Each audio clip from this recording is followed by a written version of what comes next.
Hello and welcome to the Penno channel. Match reaction to Southampton 0, Aston Villa 1. This kit, winning this kit finally, get in there. Come on Villa. Up the Emery, 1-0, and it was a good performance. 66% possession, dominated the ball, had more chances, had a higher XG. They had 0.6. We had 1.2 something. Just a really good performance. That one decision, which I'll talk about later for Southampton, I think it was a foul. We had a number of decisions go against us and we inevitably got the goal. So what a result. So going into the game, Unai was going to be the first manager, I think, in a long time to win 3 away games in a row, back to back. The third kit curse, we hadn't won away or won in this kit since Burnley away. Was that 3-1 when Grealish scored? So there's a few other records that Unai had to smash. You know, that's what he's been doing recently, and he did just that. Going into the game, it was one of those games that I thought we need to win. If you want to be pushing up the table, you have to win those games, but you never know in the Premier League. Southampton have turned up against Man City. They turned up against Everton last week.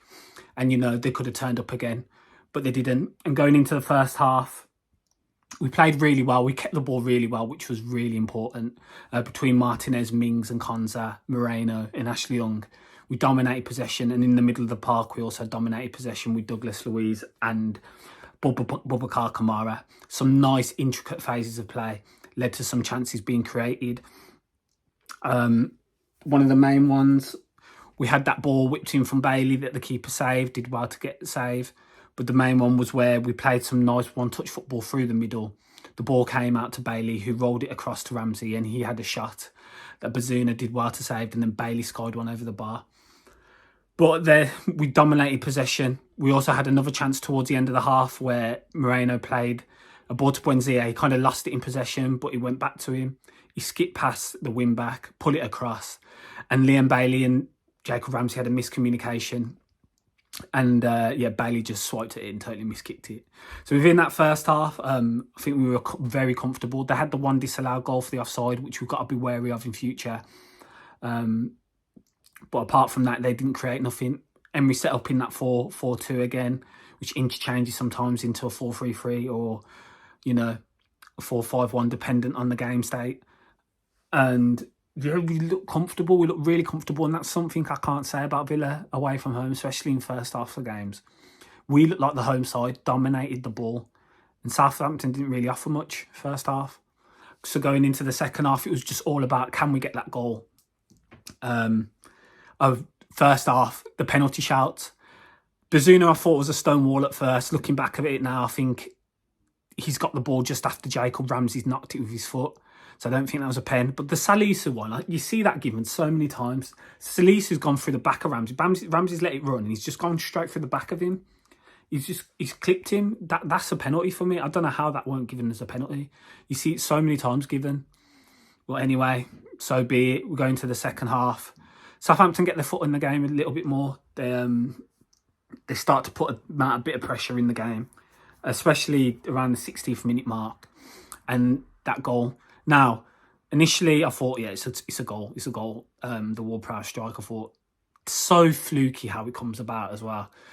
When Ramsey's going from the ball off Peru, goes up in the air, and it takes like a few deflections, and then Ward-Prowse hits it and takes another deflection, plus Martinez gets a hand on it. But then when they roll back the replays, you could see it wasn't just Peru having his arm in the back. That's not too bad. But he stamps on his Achilles. His foot literally plants on the back of Ramsey's Achilles. And you see Ramsey trying to go for the ball, and he can't do anything about it. So it's a foul. It's a foul at the end of the day. And there's nothing more to it. It's a foul. And then you think, I'm thinking, yeah, typical Villa. Consistently inconsistent in games. You know, we go on a little bit of a run and it's just back to normal. We lose to second from bottom. But no, the goal was disallowed, and then you think, can Villa now show some mentality, show some bottle and go up the other end and score? And that's exactly what we did. We ended up winning a free kick in their half. Douglas Luiz and Bailey were over it. Douglas Luiz puts in a lovely cross just before the 6-yard box. And Watkins free, heads it past Bazuna. And Watkins now, I think that's 4 goal involvement so far. And Unai, he's looking good. He's looking very good. And it's a much needed victory. Towards the end of the game, after the goal, we have to hold out. Martinez makes a few good saves. One from Adam Armstrong, I think, low, which he makes a really good save from. And then Gineppo cuts inside and he makes another great save, tipping it round the post. And Villa come away with the win, 1-0. Another clean sheet away. That's 2 in a row now. Brilliant. Just a brilliant result. And this curse is lifted, finally. I bought this shirt on Thursday, so if you think the curse has been lifted, it's because I brought it Thursday, that's why. But yeah, fantastic result, really was. Standout performances. Douglas Luiz, for me, controlled the tempo of that game. Was all over the ball. Just controlled it, kept it moving. Was doing some nice feints, getting past players as well. Let one run through his legs as well. Douglas Luiz was outstanding. Thought Jacob Ramsey played well. Mings and Konsa were solid for the majority of the game. They were very good. But Emery Martinez was man of the match just for his distribution, the way he marshalled the back four, his control when the ball was coming into the box. He was catching everything. And then the 2 vital stays at the end. When a keeper has nothing to do for 80-odd minutes, it's hard for them to keep their concentration. But Emery Martinez showed that he's just concentrating throughout the whole 90 minutes and made 2 great saves. Apart from that, I think Bailey at times could do a bit better, but I thought he was causing trouble. Buendia again in the final third, just holding on to the ball. But I think these are 2 players that we just got to admit are going to be inconsistent whilst they're at Villa and they're playing for Villa. I think you get moments of brilliance from them. They just need to try and up their consistency because that's what lets them both down. Emmy in the final third, he loves to try and find that ball, but sometimes even when he's just trying to secure possession because he's so slight, he just gets muscled off the ball too easily. Or if he's off balance, he'll play a poor pass. And then Bailey just sometimes rushes his situations. When he's one-on-one, he'll rush or he'll rush a shot or he'll miss-kick it. And he just needs to relax. He needs to calm down. He needs to stop putting the pressure on top of him. Ollie Watkins as well. Shout out for Ollie Watkins. He's integral to this team. There's no doubt about it. Just for his overall play, he's so integral. And hopefully the goals and assists continue to come because that's a big factor in his confidence and it ups his game. And when Ollie Watkins is confident, he's one of the best strikers we can have here. He's unbelievable, but he just lacks that confidence when he's not scoring in front of goal. But he'll still offer all the other things in terms of holding off defenders, bringing other people into play. Ollie Watkins is a great player when he's on it. And if he can just build up that confidence, he'll be reminiscing and showing stuff that he showed in 2021 season where he was unplayable at times. And the youngster in Johan Duran, I think they'll play well off each other together once the youngster acclimatises to the Premier League. So overall, a really good performance. The main factors is it's nice to see Villa go for away from home and not be the team that has 30-odd% possession. 66% possession, that is ridiculous. Beat the home team on XG as well. And just really have more chances. It was just a really good performance. The one blip where they scored, but it was a foul. And then, when a team goes 1-0 ahead against a team struggling, they're going to try and stick it on you for the last 10 minutes and we held our own. Really, really great performance. Unai Emery, 5 wins out of 7, 1 draw and 1 defeat. That's...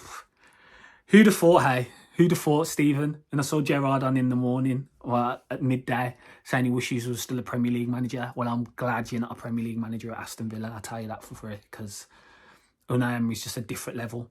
And hopefully we can get a few signings in before the window closes now. We've got a 2-week break because it's FA Cup next week, so we won't be playing for a few weeks until Leicester at home.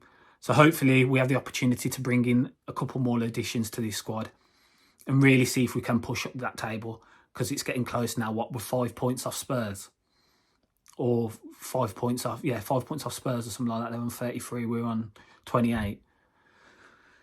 Obviously, there's a few teams ahead and results, can vary. But if we can just keep consistent, who knows? Who knows what could happen this season? We have an elite European manager who's, used to qualifying for Europa Leagues and used to winning them as well. So who knows?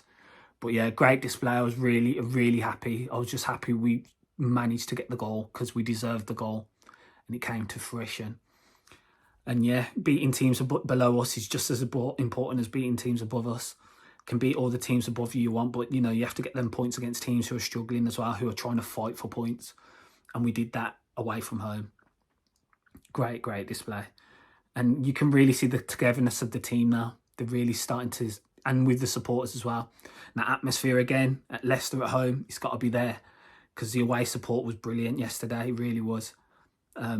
Just coming together as one. That's what the club's needed for a long, long time. With Gerrard and the fans just against each other. After like a few months, it just started to really take a turn for the worst. And Unai Emery appreciates his fans. He acknowledges the fans in his interviews. Just got to stick together and just hope, we fly up this table and we see something special at Villa, which I'm starting to believe. But it's only 7 games. We have to keep consistency, take each game as it comes, and hopefully, we'll just keep on improving as we're showing now. This Matteo Guendouzi news is starting to heat up a bit more. Fingers crossed that happens, because I think he's a quality player. And yeah, any other thoughts from the game yesterday? Oh yeah, the drone. The funniness of the drone. Who was that? Stevie G trying to interrupt the game. Who knows who that was, man? That drone. That's not the first time it's happened as well, man. His goal, probably trying to, get their platform back out there, get a stream for the game.